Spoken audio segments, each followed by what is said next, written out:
مختلف ہونا کوئی عیب نہیں، ویسے بھی بے عیب صرف خدا کی ذات ہے، تو بعض چیزوں کے لیے ہمارے رویے اتنے کٹھور کیوں ہیں؟ خواجہ سرا ہی کو لے لیجئے، پورے انسان ہیں مگر چونکہ ہماری خواہش اور نظریے کے مطابق نہیں تو ہم میں سے بیشتر کو پسند نہیں۔ کہتے ہیں اولاد والدین کے وجود کا حصہ ہے، مگر ٹرانسجنڈر کے معاملے میں یہ محض مقولہ ہی ہے، اپنے جگر گوشے باعث شرمندگی ہیں، محض اس لیے کہ یہ وہ نہیں ہیں جو آپ انہیں دیکھنا چاہتے ہیں۔ اگر ان کی جسمانی ساخت پیدائش سے ہی مختلف اور واضح نہ ہو تو جس صنف کی طرف ان کا رجحان ہو وہی بننے دینا چاہیے۔ بچے کی جس وقت پیدائش ہوتی ہے اس وقت ہی بچے کے اعضاء کا معائنہ کر کے، اس کا تفصیلی معائنہ کر کے یہ فیصلہ کیا جاتا ہے کہ کیا وہ ایک لڑکا ہے یا وہ لڑکی ہے۔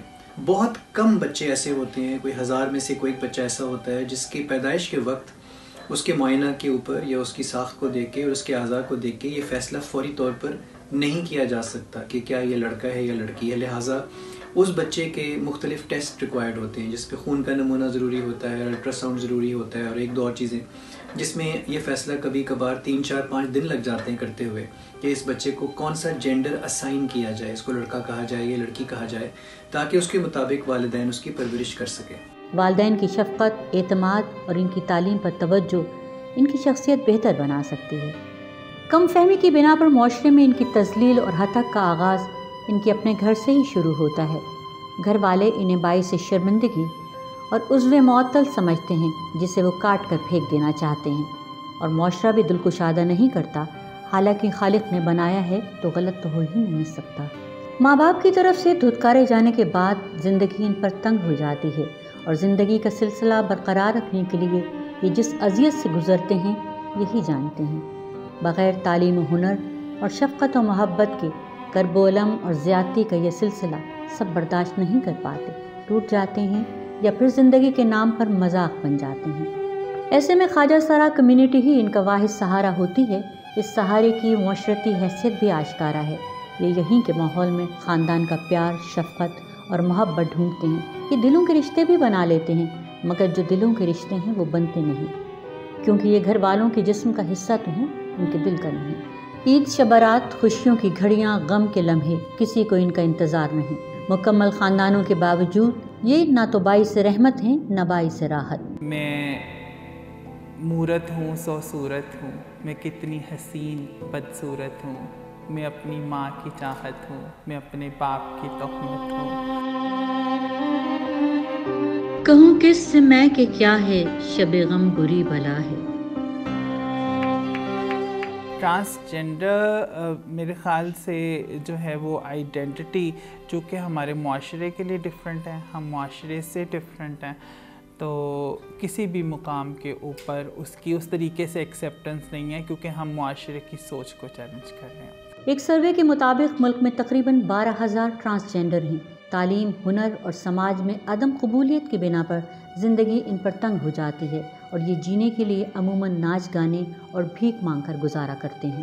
خواجہ سرا کمیونٹی سے بعض ٹرانسجنڈر نامساعد حالات کے باوجود معاشرے میں اپنے مقام کے لیے کوشاں ہیں۔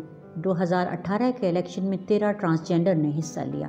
ایک ایسی ریزسٹنس اور ایک ایسی ٹالرنس جو کہ مجھے برداشت کرنی پڑی معاشرے کے ہر طبقے سے، اپنے ماں باپ سے لے کے، اپنے اساتذہ سے لے کے، اپنے رشتہ داروں سے لے کے، اور اب معاشرے میں ملنے والے پروفیشنل لوگوں تک، جو کہ اسٹل آئی ایم فیسنگ۔ میرے ماں باپ نے مجھے آن نہیں کیا تھا، سوسائٹی کے میں رحم و کرم پہ تھی، اپنی نانی کے پاس اور رشتہ داروں کے پاس رہتی تھی، اور پھر انفارچونیٹلی اپنے گرو کے پاس چلی گئی۔ ایک بچی آئی، ٹرانسجنڈر بچی، وہ رو رہی ہے، چیخ رہی ہے، چلا رہی ہے اور کہہ رہی ہے کہ مجھے آپ کی سپورٹ کی ضرورت ہے۔ تو میری گرو کا ایک جملہ تھا جو مجھے آج بھی یاد ہے، اور انہوں نے کہا کہ ہم نے ایسے ہی زندگی جینی ہے کیونکہ ہماری زندگی کا یہ حصہ ہے، ہم اس سے باہر نہیں نکل سکتے، تو بھول جاؤ جو تمہارے ساتھ ہوا۔ تو وہ بچی میرے پاس آئی روتی چلاتی ہوئی، اور اس نے کہا نایاب تم تو پڑھی لکھی ہو، تم بھی نہیں میرا ساتھ دو گی۔ تو اس وقت جب میں اس بچی کے ساتھ گئی، FIR لانچ کروائی، اس کے بعد مجھے دھمکیاں ملنی شروع ہو گئیں۔ جب مجھے دھمکیاں ملی تو اس کے نتیجے میں مجھے ایسڈ اٹیک کا سامنا کرنا پڑا۔ I was on deathbed. At that time I promised myself کہ یہ تمام مشکلات میری کمیونٹی بھی برداشت کرتی ہے. I'm not different. وہ کون سے لمحے تھے جب آپ نے گیو اپ کرنے کا سوچا؟ گیو اپ کرنے کا سوچا میں آپ کو بتاتی ہوں کہ I was studying in university. تو میں صبح جاتی تھی اور صبح بیگنگ کرتی تھی. بیگنگ کر کے گرو کے ساتھ جاتی تھی کیونکہ میرے پاس کوئی اور دوسری جگہ نہیں تھی رہنے کے لیے.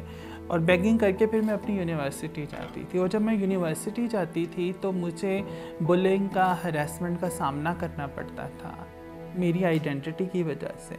اور وہاں سے واپس آ کے شام کو مجھے شادی بیاہ کے فنکشن کے اوپر جا کے ناچنا پڑتا تھا، اپنی تذلیل کروانی پڑتی تھی. وہ ایک ایسی روٹین تھی جس نے میرے ذہن میں سوسائٹی کا اتنا برا امیج بھر دیا تھا کہ میرے لیے سوسائٹی نفرت، تذلیل کا دوسرا نام تھی. 2018 ٹرانسجنڈر رائٹس ایکٹ کے تحت انہیں ترجیحی ناروا سلوک کے خلاف تحفظ تو ملا ہے. شناختی کارڈ میں علیحدہ خانے، جائیداد میں صنف کے حساب سے حصہ، ووٹ کا حق جیسے قوانین تو موجود ہیں، مگر ایمرجنسی میں علاج کے سلسلے میں دقت کا سامنا ہے. اب بھی سماجی رویوں میں وہ تبدیلی نہیں آئی جس کی انسانیت کو ضرورت ہے. مضبوط معاشرہ اس وقت تشکیل پاتا ہے جب سرکار کے ساتھ ہم اطراف میں ہونے والی خامیوں، خرابیوں کی نشاندہی اور جس حد تک ممکن ہو سکے اس کا تدارک کریں. سوچ کا انداز بدلیں. طرز فکر کو بدلنے کے لیے محض سنی سنائی نہیں، تحقیق کریں. یہ تو برابری کے بھی دعوے دار نہیں، صرف انصاف اور عزت کے طلبگار ہیں. الیکٹورل پروسیس میں حصہ لینا as an political candidate, it was a step to realize our mainstream politics کہ اچھا نہیں، ٹرانسجنڈر کمیونٹی بھی پاکستان میں ایگزسٹ کرتی ہے. Now we have to do something for to develop some legal framework for the transgender community. ہم حساس موضوعات پر بات تو کرتے ہیں مگر محض بات چیت کی حد تک. ہم میں سے کتنے ہیں جو معاشرتی سدھار کا حصہ بنتے ہیں یا بننا چاہتے ہیں؟ ذرا سوچیے.